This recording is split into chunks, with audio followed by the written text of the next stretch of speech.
Welcome, ladies and gentlemen. Your host, the Raven, here, back bringing you some Darkest Dungeon action. Here we have the Brigand 16 pounder, a boss that, if you don't know the mechanics of, is very difficult to defeat. But if you do know, are familiar with the boss's mechanics, you learn from your fight. Like if you go in blind the first time you fight the 8 pounder.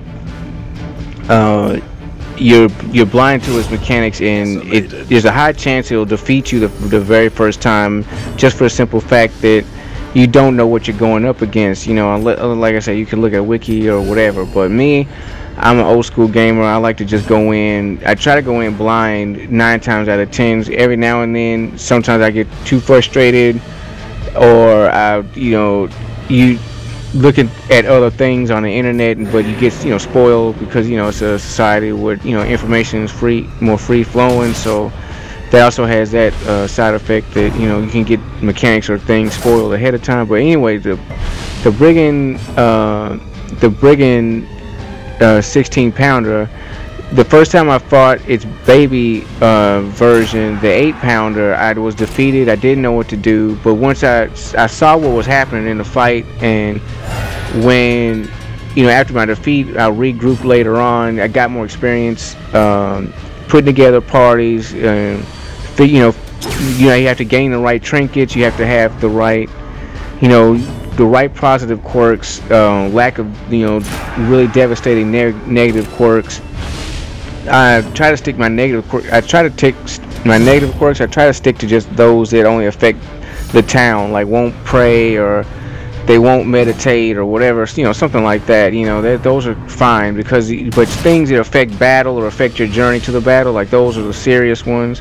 So no devastating negative perks like afraid of, like fear of man, automophobia. I forgot what the name of it, but none of that stuff, because it's already difficult. Things can go. Darkest Dungeon is a difficult game. Things can go in your favor 1 minute and then very quickly turn around. There's times where I'm breezing through, I'm journeying through a quest or whatever, and I'm just annihilating. I'm on a warpath, destroying every single thing that I come across. And then, just when you think you're about to win or you're about to get the mission complete, this one surprise boss encounter, or this one surprise fight or something, has an enemy that just so happens it can find a weakness in your team or something like that, because there's no perfect team. Either you're missing something, either stress relief or physical protection or the ability to heal, or the consistent ability to heal, or you're missing, you're slower on DPS, or you're slower on support. There's always something. There's no such thing as like a perfect team. I think the developers even go out of their way to make sure that every character or team is balanced, that they work together, so the game is difficult but not impossible. But but then there's no like magic key team that can just destroy any encounter or any situation without any problems. Now there's some teams that are really solid, and don't get me wrong about that. I have my favorites, and I definitely have my favorite classes. Vestal is one of them. Vestal, Hellion, Man-at-Arms, Crusader, and now I have grown to love the Leper. At first it was a character I didn't understand. I thought it was just like too mishmashy. Like he was strong one way, but he was weak this way, and I didn't understand his character too well, so I didn't like him. But once you gain the experience of knowing each character, each class, and knowing its mechanics, and then versus the mechanics of the boss, that's what you put all that knowledge together. Your defeat, your knowledge gained through journeying, your knowledge gained through, because you remember you have to prepare for the environment that leads up to the boss. You can't just make a team or you can if you want to, but I highly recommend that you don't make a team just specifically designed to get through to kill the boss without any thought of getting through the actual dungeon area or itself to get to the boss, because the wrong enemies can just make mincemeat out of your party. I mean, you won't even, you'll be in such bad shape that you can either commit suicide by just rushing in and fighting anyway, or you'll have to retreat or something. You know, it'll ruin your party. So you just have to everything has to be tip top, and that's why I like this game so much. It's turn-based strategy, but the stakes are so high because it costs a lot of money to get your characters correct, so to speak. I mean, to get rid of all the negative quirks, to get their armor to max level, to keep getting the stress off of, stress relief activities, getting, if they get diseased or, get something wrong, get sick, getting rid of sickness, training their skills, paying for camping skills, paying for combat skills, paying for, your weapons and your armor, also the battles you have to go through to get the trinkets you need that can help you. Like, trinkets are so important. And I would say the key thing about this game, I think the best strategy period to play Darkest Dungeon that covers just about everything is patience. You can have a really good team that's good at damage, or blah blah blah blah. You can have the right trinkets, this and that. But if you're not patient, you'll make mistakes. You won't pay attention to the debuffs, or you won't pay attention to certain aspects. You'll start. You start slipping, and those accumulate, and when they accumulate, disaster happens. And definitely, if disaster happens on the Brigand 16-pounder, you will receive like thorough destruction. Now, it's not perfect in aiming. The cannon, if it's lighted by the torch carrier, it'll shoot a powerful cannonball out that'll hit your entire team unless they dodge it. I think it's possible for the cannon to miss, but it's so rare chance, like 99% chance that it will hit. So like a 1% chance it'll miss. You don't want to base your team on, I hope I'm gonna dodge the cannon shot. Like I say, unless you're a Darkest Dungeon expert and you can come in with a team of jesters and they're all equipped with like dodge feathers, and y'all just ballot each other and get your dodge up to 100%, and maybe you can dodge all the shots or whatever and bring the cannon down. I don't know, but I recommend a team that you want to keep your hit points up, and you do want some stress relief. You can see there's a lot of stress on all of my characters. One already has an affliction, but luckily, since none of the enemies do stress damage once you're in the boss fight, I would save. I got my butt in the door just in time in order to not suffer from heart attacks or everybody whole team afflicted. Although there's an achievement for beating a boss with everybody afflicted, but I mean, good luck, because depending on the affliction, some are worse than others. Some will devastate you. Some will make your characters pass their turn, which can, like in this battle, what if my Arbalest passed, or what if both my Arbalest, my Vestal, and my Hellion just were afflicted, and they all decide to pass their turn? Like, you can be annihilated just because of that. Not healing this person who's on death's door, accumulating attacks, cumulative attacks from the enemies on one character, that's with lucky crits or things of that nature, to suck away all its hit points all at once, and all three characters pass. It's a high risk. And most of the time, if your characters are afflicted, or they could do things like hurt each other, and you'll have a character on death's door, and then that character will get killed by your own teammate because they're abusive, or they're angry or something, whatever their affliction is, so it's a delicate web. But anyway, the mechanics you want that I prefer is accuracy, because you want every move to hit, even if it doesn't one-shot the guy, which don't rely on that, because sometimes they'll one-shot, sometimes they won't. And if you're just counting on, oh well, they'll just one-shot the guy every time and I don't have to worry about anything, like, that'll blow up in your face. So, but you want accuracy. You want to hit you want to catch that torch lighting guy, because if he lights the cannon, that's, I mean, you're in trouble. So,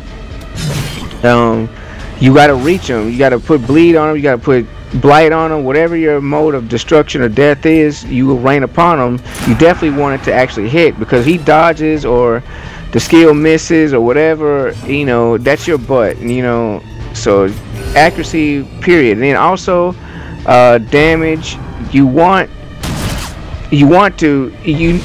want to count on one-shotting the guy or any guy on the team. If you need to kill one of the other members of the cannon's entourage, you can rely on one shot, but high damage though, like just overall damage, whether it's against human or against eldritch or against beast or unholy, just damage period works. Because, you know, like she almost one shot him, or almost kill, or she'll kill him half the time, or she'll just need one more hit or something like that. Like, you want to reach him and you want to devastate him when you do reach him. And so what if he still has one hit point left? Long as, you know, you can kill him, you know, or he's gonna die because you left a DOT on him or something like that. And that's what gives you the turns. You need to be able to reach and kill that torch carrier, so it can't light the cannon, and have at least one or two individuals in your team left over that can do something to the damage, whether they're debuffing it or they put DPS on it, which I recommend a healthy mix of like 1 part debuffing to 2 parts damage. Like, you know, mark it and shoot it, you know. Don't worry about so much marking it as so much as, you know, have some DPS going on it constantly. Like, once again, I used skills and things that debuff the cannon, take away protect. The bounty hunter, if he marks a cannon, its protect goes down, which makes it softer, period, which is a very good thing to have. If the arbalist marks it, it takes extra damage from both the bounty hunter and my arbalist, depending on, you know, who gets their turn first. Another thing, like, you want speed on all your characters. I prefer if it's naturally on them through a positive quirk, because that helps out a lot, because your trinkets might not have speed on them, like the ones that you need, like they have accuracy and damage, but they don't give you a speed bonus. Some do give you a speed bonus, but, you know, speed's just good all around, because you get to act first. You don't want to be slow either. That's another thing I don't recommend, is a slow team. A team of guys that, you know, their speed is like 1 or 0 or something like that, because of, you know, negative quirks or trinkets.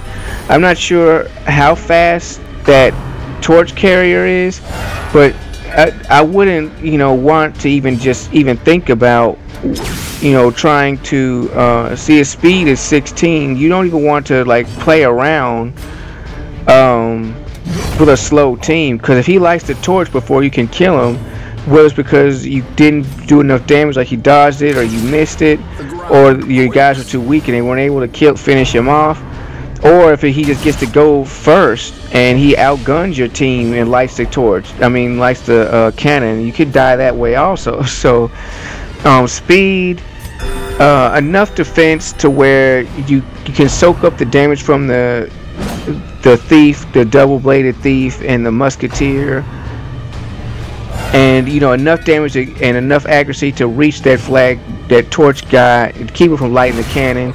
Always, though, saving yourself them turns to work it down. So boom, where you can defeat it. As you can see, the cannon goes down.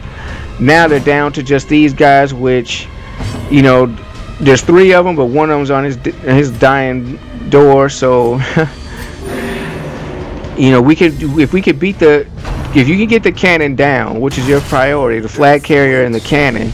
Once you get the cannon down, I don't know, like, once again, the state of your team, if they're afflicted or you didn't bring a healer or something, I don't know.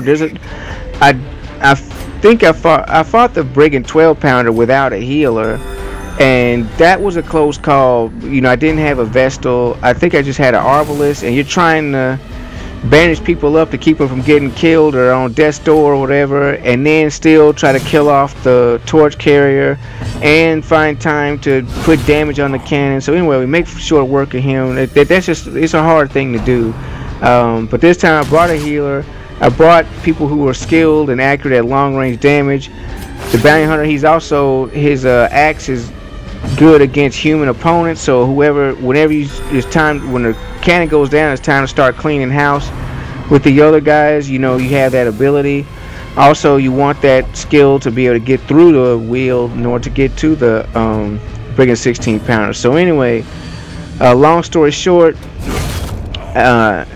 this is my team. Once again, I focused on accuracy and damage and healing, and then, you know, not too much on stress relief. My camping skills had a lot of stress relief and stress protection. I try to always have at least to be able to camp and do something about it.